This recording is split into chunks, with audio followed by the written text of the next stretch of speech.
Hi everyone, and welcome to Wakatoan's webinar on FSC Canada's National Risk Assessment for Controlled Wood. This is a more complicated topic than some of our earlier webinars, but by the end of this presentation, you'll have a better understanding of the term controlled wood and how it allows FSC certified companies to source wood from non-FSC forests. In order to understand why Canada has a national risk assessment, first we need to introduce FSC chain of custody certification and the FSC controlled wood standard. Then we can talk about how Canada's national risk assessment for controlled wood was developed, how it's structured, and briefly review the indicators that are specifically relevant to Indigenous peoples. Lastly, I'll introduce you to some tools that you can use to learn more about controlled wood in your area. First, let's review what FSC certification means. So far in our webinar series, we've discussed FSC Forest Management Certification in depth. What you might not know is that there's another form of FSC certification called Chain of Custody. This is a basic depiction of the relationship between the forest management and chain of custody standards. While forest management is the main aspect people associate with FSC, there is a whole other aspect that tracks the materials from the forest through the production process to the consumer. The Canadian reality is that production facilities, like sawmills, receive wood from numerous sources, both FSC certified and non-FSC certified. Often, facilities are not able to separate their FSC inputs from non-FSC inputs, or there is not enough FSC input material to complete a full production run for an FSC product. Therefore, FSC has developed a system to allow for a mixing of non-FSC inputs with FSC inputs. As a result, these products have an FSC mix claim. The FSC mix claim is different from FSC 100% claims. See the two different labels here. Wood from FSC certified forests goes into both FSC 100% and FSC mix products. But only FSC mix label products include non-FSC sources referred to as controlled wood. Most FSC products on the market are FSC mix. The controlled wood standard can be thought of as branching off of the larger chain of custody standard and lays out the requirements for chain of custody certificate holders who are sourcing non-FSC wood for mixed label products. So what is controlled wood? As we've established, it's wood that's not FSC certified, but it also has to be considered acceptable to be added to FSC mix products. And acceptable means that there is low or negligible risk of the wood being from one of the 5 unacceptable sources, which are 1, wood that is harvested illegally, 2, wood that is harvested in violation of traditional and human rights, 3, wood that is harvested where high conservation values are threatened by management activities, 4, wood that is harvested in forests being converted to plantations or non-forest uses, and 5, wood that is harvested where genetically modified trees are planted. So now that we've introduced the concept of risk, we can talk about what an FSC risk assessment is. Risk assessments are done to determine what sources of non-FSC wood are acceptable. In the past, risk assessments were carried out by the companies. Now, national risk assessments, or NRAs, are done by FSC national offices like FSC Canada. Each of the 5 categories of controlled wood are evaluated for a sourcing area, like a province or an ecoregion. And similar to FSC standards, each category has its own indicators. Conclusions for a risk assessment are either low risk, meaning that material can be mixed to produce FSC products, or specified risk, for a defined area for each indicator within the 5 categories of controlled wood. Where areas are considered specified risk, then control measures are developed. A company must demonstrate that the control measures have been met in order to source wood from that area. If not, the materials cannot be mixed into an FSC product. It's important to note that low risk does not mean no risk or zero chance of wood from that sourcing area falling into one of the 5 unacceptable categories of controlled wood. The thresholds that a national office uses to decide what qualifies as low risk and what qualifies as specified risk are set by FSC International. The national office carrying out the risk assessment does so within specific criteria set out by FSC International and focuses on the impact of forestry operations only on a specific area. Canada's National Risk Assessment began in 2015. A chamber-balanced working group developed and approved the NRA, so it is reflective of the input and values of FSC Canada's 4 chambers, those being environmental, social, economic, and Aboriginal. The NRA came into effect on June 26, 2019, with a 6-month phase-in period for certificate holders that ended in December. The NRA doesn't apply to any FSC certified forest areas, just non-FSC certified. You can view the National Risk Assessment on the FSC Canada website. Let's go over how that document is structured. The NRA is divided into 5 sections for the 5 categories of controlled wood. Within each section, there is an overview of the category, followed by the assessment itself. Risk is assessed at the indicator level. Some categories have a lot of indicators and some have very few. Some were assessed at the national level, and some were assessed at a finer scale, like the ecoregion level or province or territory level, depending on the area where the working group was able to obtain enough data to evaluate risk. Lastly, the control measures that certificate holders must apply for a sourcing area where specified risk was found are described.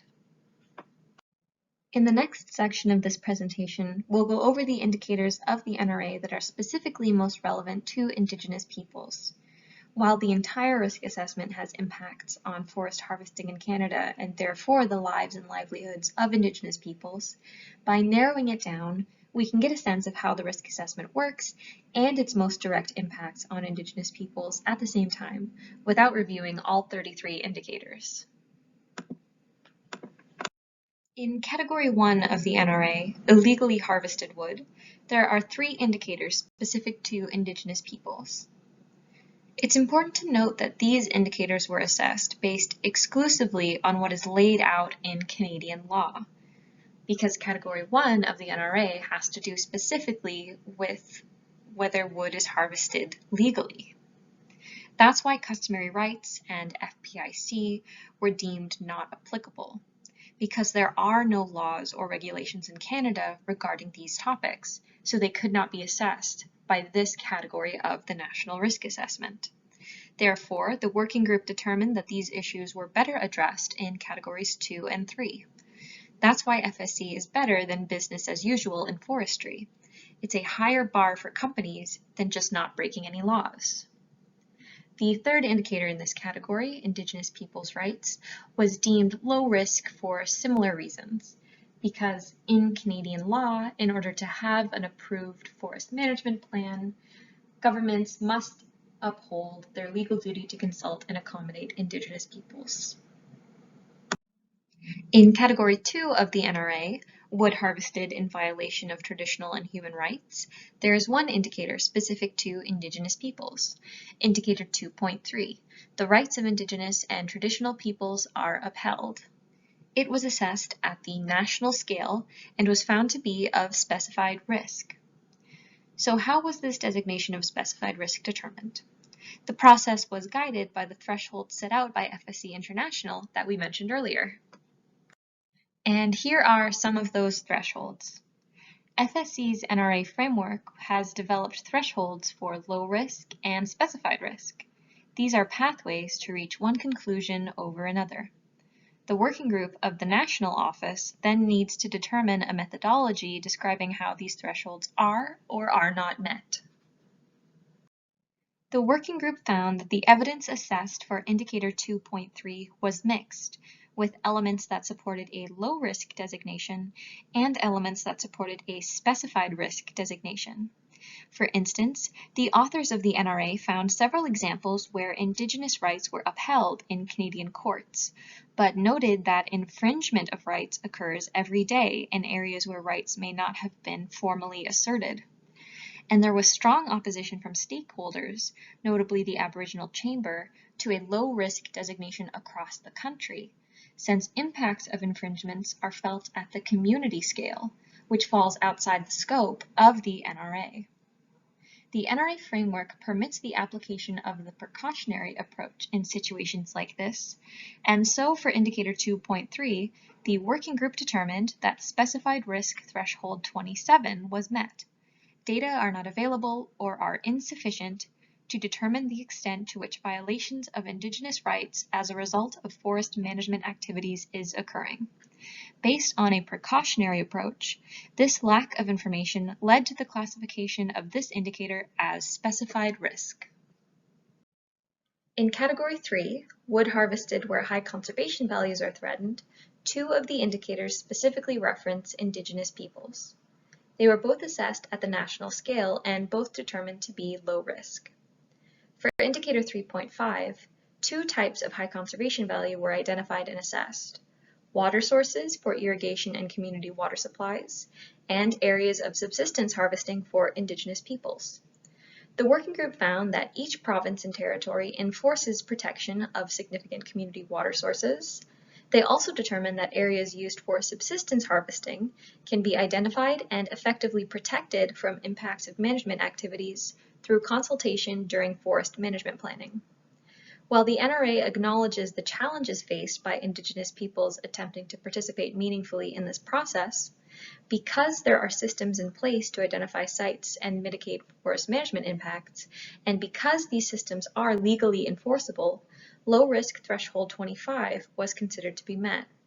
HCV5 is identified and/or its occurrence is likely in the areas under assessment, but it is effectively protected from threats caused by management activities. Therefore, Indicator 3.5 was designated low risk for HCVs related to both subsistence harvesting and water sources. Indicator 3.6 also used two subtypes of high conservation value to conduct the assessment: nationally recognized heritage or historic sites, and sites of critical cultural importance to Indigenous peoples. Regarding nationally recognized heritage or historic sites, the working group found that Canada has a system in place to identify and effectively protect those sites through Parks Canada. Similarly, there are legally enforceable mechanisms to protect sites of critical cultural importance to Indigenous peoples because of the government's constitutional obligation to consult and accommodate. In both cases, low-risk threshold 29 was met.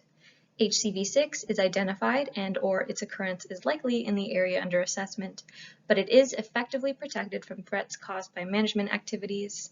Therefore, Indicator 3.6 was designated low risk as well. Note that some control measures for indicators in this category involve Indigenous peoples, but not all. As we'll see in a couple slides, the NRA provides options for control measures, and it's up to the certificate holder to choose which ones they'll apply. Here is a summary of the NRA.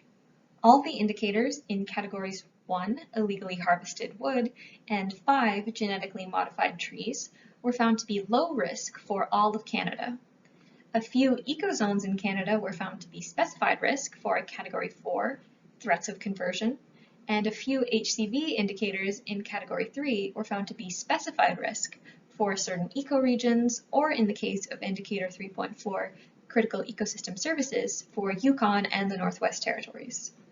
As we already saw, indicator 2.3 in category 2 was found to be of specified risk, and this conclusion was made at the national scale, meaning that all non-FSC wood in the country is of specified risk in this category and has to go through control measures for at least indicator 2.3 before it can be incorporated into FSC mix products. So here are those control measures for indicator 2.3. One of the first three options is applied, as well as number 4 and number 5 for non-primary producers. Again, it's the certificate holder that chooses which of the first three they'll apply. So as we just stated, these control measures apply to all wood from non-FSC forests in Canada that goes into FSC mixed labeled products. Depending on where specifically wood is being sourced from, there might be additional control measures to account for specified risk identified by other indicators of the NRA. Here's a visual representation of control measures in a chain of custody system in Canada. Remember that the NRA only pertains to non-FSC certified areas and facilities. If a sourcing area is deemed specified risk and control measures are met, the material can be sourced by the FSC certified company or sawmill. However, if a sourcing area is specified risk and control measures are not met, the material cannot be sourced by the FSC certified company. As you can see, one of the big challenges with controlled wood is that you're dealing with a non-certified supply chain. These non-certified forests and sawmills are not audited by FSC auditors. The FSC certified sawmill has the full responsibility of demonstrating conformance. This is a good point to note the difference between chain of custody controlled wood certification and full forest management certification. On the FSC certified side of this diagram, there are the 200 plus indicators of the National Forest Stewardship Standard. On the non-FSC side, at best, there are control measures.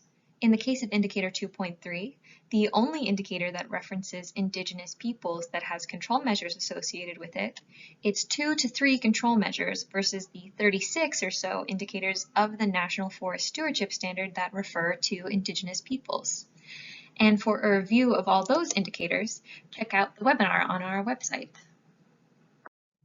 To get more information on the NRA or read it for yourself, go to this address or Google FSC National Risk Assessment Canada. While you're there, you can check out the different maps that you can look at to learn about controlled wood in your area, like the FSC Canada NRA Geo PDF. And here's a screenshot from that PDF. Using Adobe Acrobat, you can turn layers on and off for the different indicators to see which control measures are required for wood sourced from your area. Or you can check out FSC's public certificate search to see what chain of custody controlled wood certified companies are operating in your area. Read the audits that have been done on them and view their due diligence systems for sourcing controlled wood. Note that searching for controlled wood certified companies won't produce any results. You have to search for chain of custody controlled wood certified. If you're interested in more information on how to access and use the public certificate search tool, we just added a tutorial to our website, wakatoan.com/FSC National Forest Stewardship Standard Project. We also have a webinar on that website about high conservation values, which was mentioned in this presentation but not gone into in detail. So if you're interested in learning more, check out that video. And there are lots more resources on our website, so please check it out. And we'll also be posting updates there for future webinars. Thank you for watching this one and joining us today, and we hope to see you again. Miigwech.